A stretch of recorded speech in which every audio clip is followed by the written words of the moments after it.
आप में भी बहुत सारे ऐसे छात्र हैं जिनका वेद से परिचय उस रूप में नहीं है जितना होना चाहिए। वेद क्या है? देखिए, आज साइंस का युग है और साइंटिस्ट जो हैं उन्होंने इस दुनिया के ऊपर अपने विचार दिए कि इस दुनिया को बने लगभग 2 अरब साल हो चुके हैं। कितने हो गए भाई? छात्रों में बच्चे ही पढ़ाता रहा हूं सारी जिंदगी। अब मेरी क्लास में बोलना है, चुपचाप बैठोगे तो मैं समझूंगा तुम बोर होगे। ठीक है कि नहीं? तो आपने मेरे साथ जुड़ना है, बातचीत करेंगे। साइंटिस्ट लोगों ने कहा इस दुनिया को बने लगभग 2 अरब साल हो चुके हैं। ऐसा उन्होंने साइंस टेक्नोलॉजी के माध्यम से खोज की है। अब वो साइंटिस्ट कहते हैं लगभग 2 अरब साल हुए हैं, और आपके ऋषियों ने लगभग नहीं, पूर्ण गिनती की है। इसमें लगभग के लिए कोई जगह नहीं। इस धरती को बने हमारी पद्धति के अनुसार, परंपरा के अनुसार, मान्यता के अनुसार 1,98,53,123 बरस हो चुके हैं। समझ में आई? अब साइंटिस्ट का लगभग 2 अरब साल और भारतीय गणना पूर्ण लगभग बराबर हो गया कि नहीं? बोलो, आया ना? लगभग बराबर काल है कि नहीं? और हमें इतिहास में क्या पढ़ा जाता है कि धरती पे ये सभ्यता कुल 6, 7, 8 हजार साल से ही है। इतना ही पढ़ा जाता है कि नहीं? ये था कि उनकी सभ्यताओं को इतना ही काल हुआ है। जो लिखने वाले हैं वो कतई ठीक प्रमाण दे रहे हैं, उनको इतने ही काल हुए हैं। अमेरिका को तो बसे ही धरती पर 250 साल हुए हैं। 250 साल से पहले अमेरिका का अस्तित्व था ही नहीं। तो उनकी जो धारणा है, आज उन्होंने हमारे साहित्य लेखन पर अपना अधिकार जमा लिया, हमारी गलतियों से हम गुलाम रहे, उसका परिणाम जो लिख दिया अब वही आने वाली पीढ़ियों को पढ़ा जाता। लेकिन हमारा इतिहास अरबों साल पुराना है। और भारतीय ऋषियों ने क्या माना है कि जब से सृष्टि बनी उसके साथ ही परमात्मा ने वेद का ज्ञान दिया, वेद का ज्ञान दिया। जब से सृष्टि बनी, पहले मनुष्य समाज बना, पहला जो मानव धरती पर आया मनुष्य समाज था, उसी समय परमात्मा ने वेद का ज्ञान दिया। तो हमारे यहां भारत में वेद को ईश्वरीय ज्ञान माना गया है। यह मनुष्य की रचना नहीं है। उदाहरण के लिए आप सभी छात्र मेरे को बताओ, कोई आदमी 10 पन्ने की भी पुस्तक लिखता तो लेखक अपना नाम जरूर लिखता है और अपना फोटो लगाकर अपना परिचय भी लिखता है। हाँ के नहीं? कोई भी ग्रंथ आप पढ़ें, लेकिन वेद इतने महत्वपूर्ण ग्रंथ,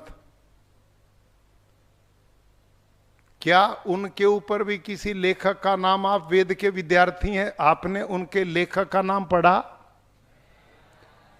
कोई आदमी उसे लिखता तो अपना नाम लिखता कि नहीं? अब शास्त्र जो लिखे हैं, दर्शन शास्त्र हैं, सांख्य, योग, वैशेषिक, पूर्व मीमांसा, उत्तर मीमांसा, न्याय, इन दर्शनों के लेखक ऋषियों के नाम उन पर हैं कि नहीं? हैं कि नहीं? है ना? और रामायण लिखी महर्षि वाल्मीकि का नाम है कि नहीं? महाभारत लिखा महर्षि वेदव्यास का नाम है कि नहीं? सब ग्रंथों पर है। लेकिन वेद का लेखक कोई भी नहीं है। वेद का लेखक कौन है? परमात्मा, ईश्वर। और वेद में इसका प्रमाण है, तस्मात् यज्ञात सर्वभूत ऋचः सामान्य जज्जिरे छंदांसी जज्जिरे तस्मात् यजुस तस्मात् अजायता। अर्थात जब सृष्टि की उत्पत्ति हुई और प्रथम मानव धरती पर आया तो उन प्रथम उत्पन्न हुए लोगों में 4 ऋषि भी थे। वो 4 ऋषि के नाम क्या थे? अग्नि, वायु, आदित्य और अंगिरा। 4 ऋषि भी थे। उन चारों ऋषियों के हृदय में परमात्मा ने वेद का ज्ञान दिया। फिर प्रश्न पैदा होता, कैसे दिया? उसका भी प्रमाण ही वेद में है। हृत प्रतिष्ठम यदजीरम जविष्ठम तन्मे मना शिव संकल्पमस्तु। अर्थात परमात्मा ने हृदय प्रदेश में बैठ करके वेदों का ज्ञान ऋषियों को दिया। क्योंकि परमात्मा के गुण कितने हैं?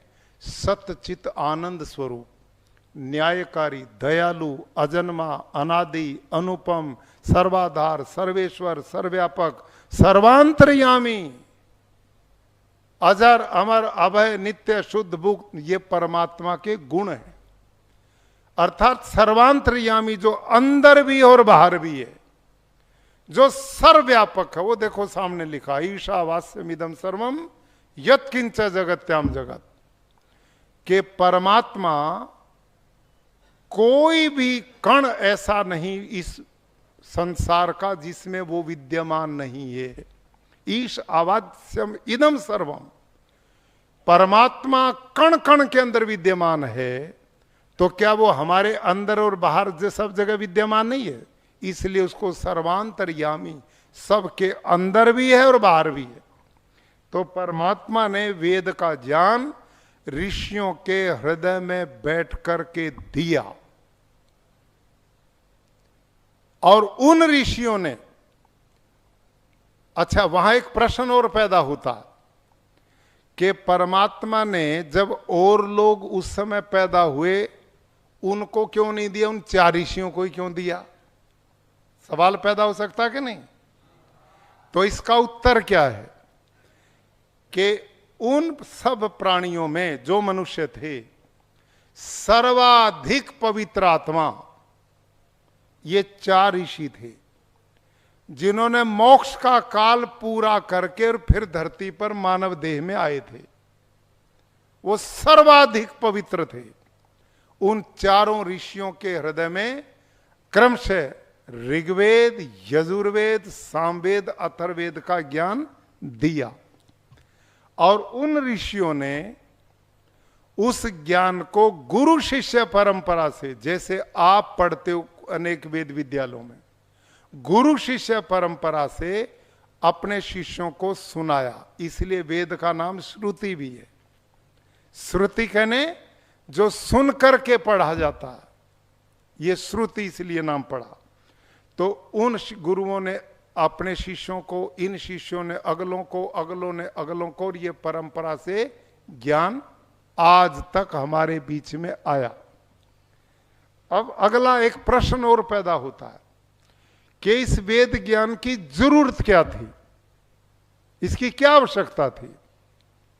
इसकी आवश्यकता इसलिए थी, अब थोड़ा ध्यान करना आपने, इस दुनिया में प्यारे बच्चों 2 प्रकार के ज्ञान हैं। एक है स्वाभाविक ज्ञान, एक है नैमित्तिक ज्ञान। स्वाभाविक ज्ञान किसे कहते हैं?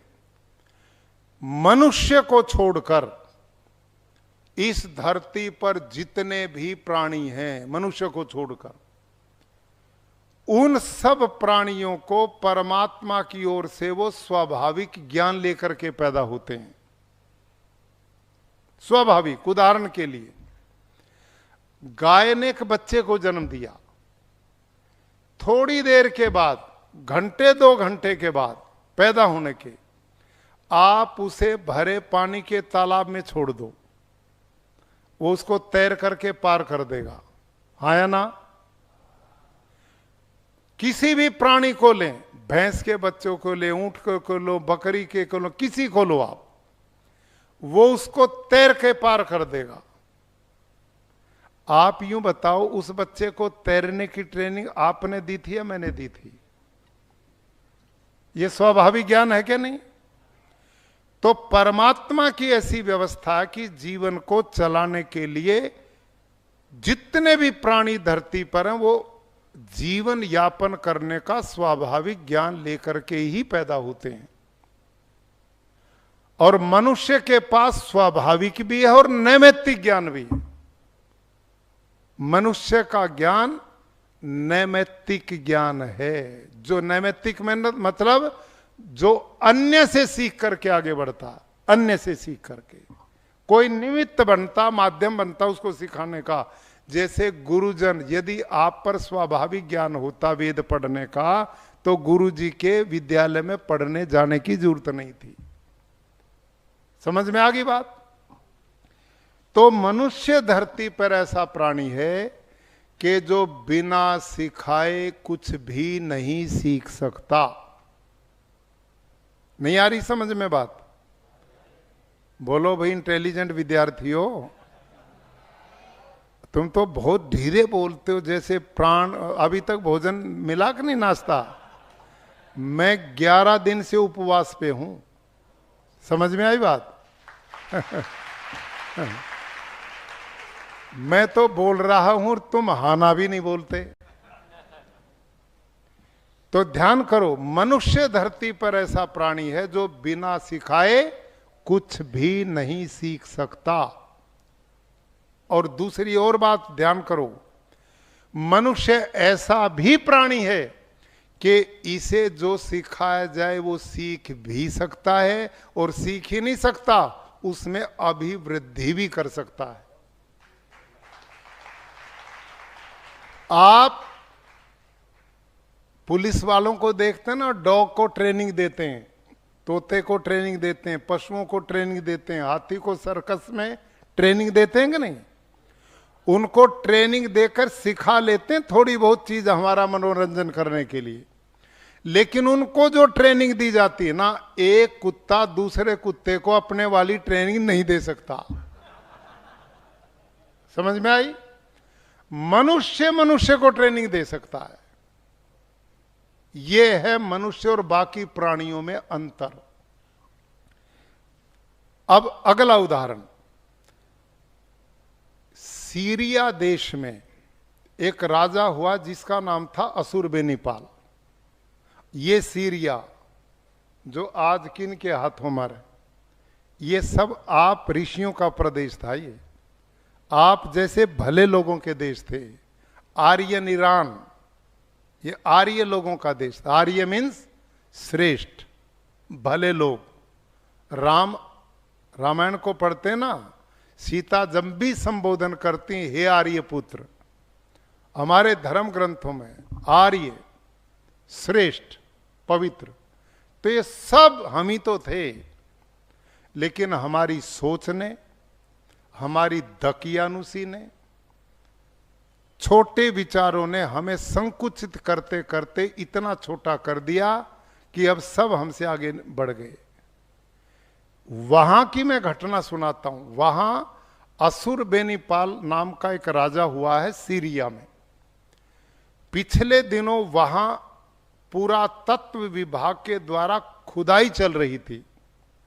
वहां एक लेख निकला, लिखा हुआ, और उसमें लेख था कि उस राजा ने अपने काल में एक एक्सपेरिमेंट किया कि क्या मनुष्य के बालक को पैदा होने के बाद कुछ ना सिखाया जाए तो अपने आप वो ज्ञानवान हो सकता है या नहीं हो सकता। तो उसने क्या काम किया, 10 ऐसे बच्चे पकड़े जो आज ही पैदा हुए थे, और उन बच्चों को मां से दूर गूंगी दाया, गूंगा जो होता वो जन्म ना तो कान से सुन सकता ना मुंह से बोल सकता, ऐसी गूंगी दाया ढूंढ गई दूरस्थ जंगल में। उन बालकों के रहने की, खान पान की, दूध की सारी व्यवस्था की गई। उस दाया को ट्रेनिंग दी गई बच्चे पालने की। तो उस दाया के संरक्षण में उन 10 बच्चों को पाल करके ये पता करना था ये कितना सीख पाते हैं। 6-7 साल तक उन बच्चों को ऐसे पाला गया और फिर मनोवैज्ञानिक बुला करके उनका टेस्ट लिया गया। तो पाया क्या कि वो सब बच्चे 0/0। वो खा सकते थे, पी सकते थे, चल फिर लेते थे।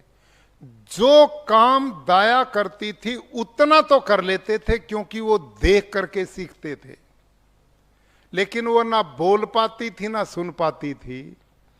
तो वो बालक कुछ भी नहीं सीख पाए और अंत में परिणाम ये निकला कि मनुष्य के बच्चे को कुछ ना सिखाया जाए तो वो कुछ भी नहीं सीख सकता। और यही एक्सपेरिमेंट भारत में मुगल शासक अकबर ने भी किया था। उनके यहां इसका उल्लेख मिलता है। उसने भी बिल्कुल ऐसा ही किया। ऐसे बच्चों को अलग रखा गूंगी दाया के संरक्षण में। उन बच्चों में इनसे अलग एक विशेषता ये पाई कि वो मुंह से चूं चूं बोलते थे, चूं चूं। फिर देखा ये चूं चूं क्यों बोलते हैं, तो उन दिनों दरवाजों में जब बंद करते खोलते थे ये कब्जे नहीं थे आज वाले, उनमें चूल होती थी और वो जब दरवाजा करते थे ना वो बोलता था चूं चूं चूं चूं, खोलते बंद। तो यही सीख पाए वो बच्चे और उनका भी परिणाम ये पाया कि ये भी कुछ नहीं सीख सकते। मतलब परिणाम, मनुष्य का बालक पैदा होकर यदि माता पिता के सभ्य लोगों के संपर्क में न आए, गुरुजनों के संपर्क में न आए, समाज के संपर्क में न आए, तो वो कुछ भी नहीं सीख सकता। और जो सिखाया जाए वो सीख भी सकता है, सीख नहीं सकता अभिवृद्धि भी कर सकता है। अब मैं एक प्रश्न पूछता हूं, अब ये बात समझ में आ गई कि नहीं सबकी? अब आपसे ही मैं पूछता हूं, जब मनुष्य का बच्चा बिना सिखाए कुछ भी नहीं सीख सकता, तो मेरे से आप प्रश्न करो, मेरे